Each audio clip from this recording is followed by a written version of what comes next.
एक परात में पानी देकर बैठे, तो बच्चे को रोका था, सुन कहाँ से आया है?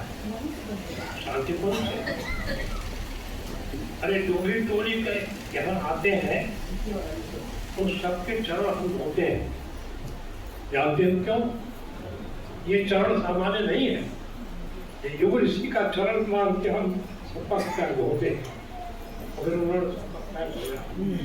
आज इस मंच पर इस शक्तिपीठ का सौभाग्य, और मैं सौभाग्य ही मानता हूँ कि शांतिकुंज के जो तपोनिष्ठ व्यक्ति यहाँ आते हैं, तपोनिष्ठ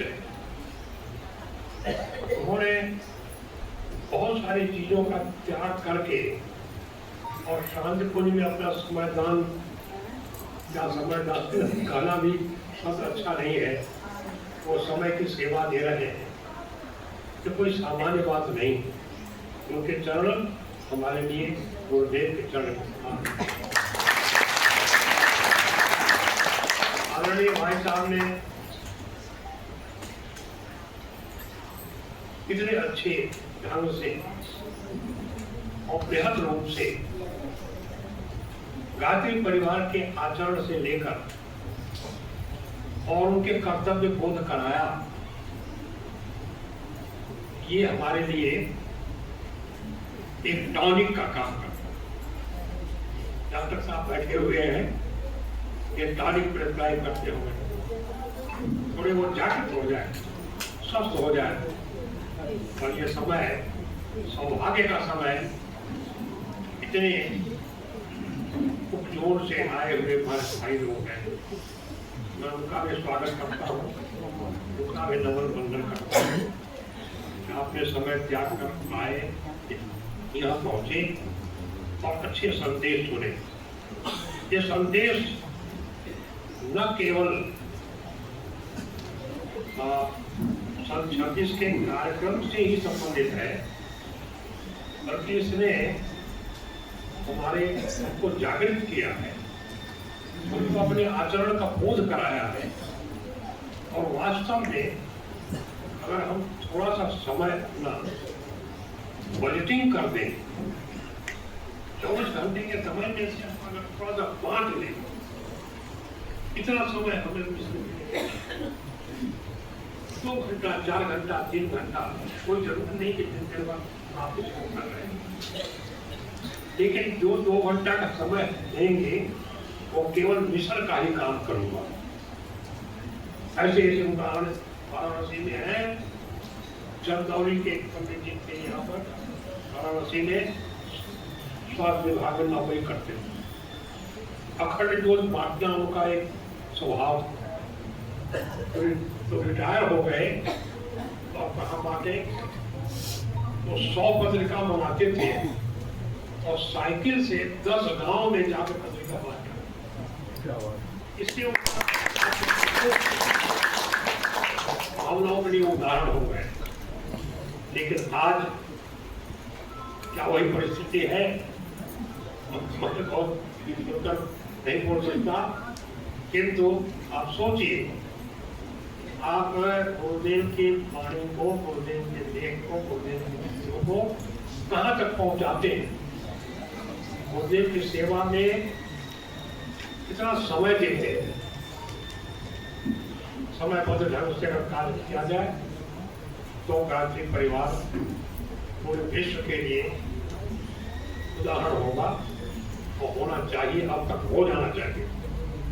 युग ऋषि ने कहा 21वीं सदी उज्जवल भविष्य हमें दिखाई दे रहा है, 21वीं सदी उज्जवल भविष्य हमें दिखाई दे रहा है। उन्होंने कहा कि 21वीं सदी नारी सदी, नारियों का उत्थान कितना हुआ, नारियां कितने पदों पर काम कर रही हैं, नारियां कितनी उत्कृष्ट ढंग से काम कर रही हैं, किसी से छिपा हुआ नहीं।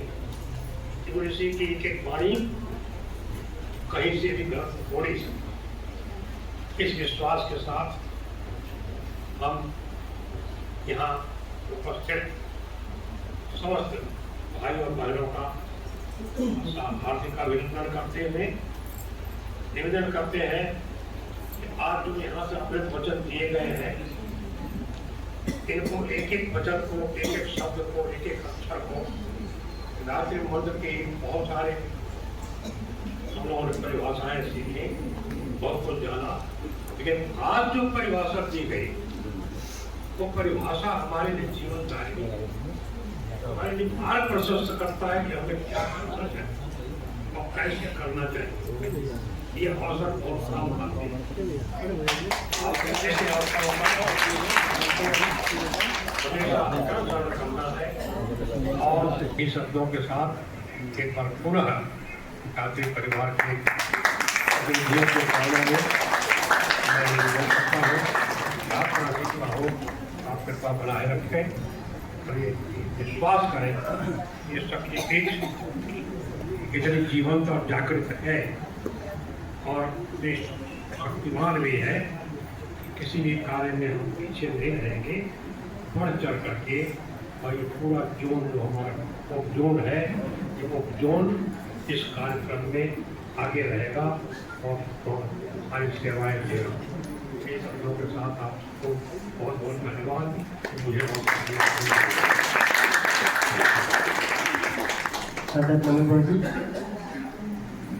आदरणीय बाबा जी को सुनने के बाद ऐसे लगा कि सब लोग सुना तो हो ही गए थे, लेकिन सुनने में सुहागा आ गया, सुगंध आ गई, और हम यहाँ से निकलेंगे वो सुगंध हमारे क्षेत्र में उठाई जाएगी, विचार करने की सुगंध होगी। तो ब्रह्म कमल का बीज यहाँ से बोया गया, वो एक ब्रह्म कमल हजारों और लाखों अनगिनत ब्रह्म कमल बन जाएगा, और वह मत्स्य अवतार में यहाँ दिखाई पड़ रहा है, ब्रह्म बीज के रूप में हम लोग यहाँ से जाएंगे।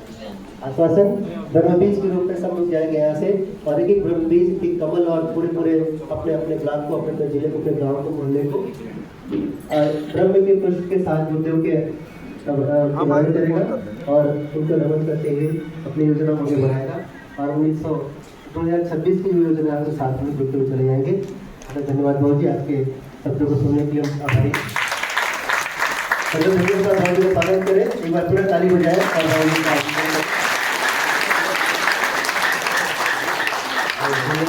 अगले क्रम में प्रगति प्रतिवेदन 4 जोन अपने हैं, गोरखपुर उप जोन, उसके साथ साथ दूसरे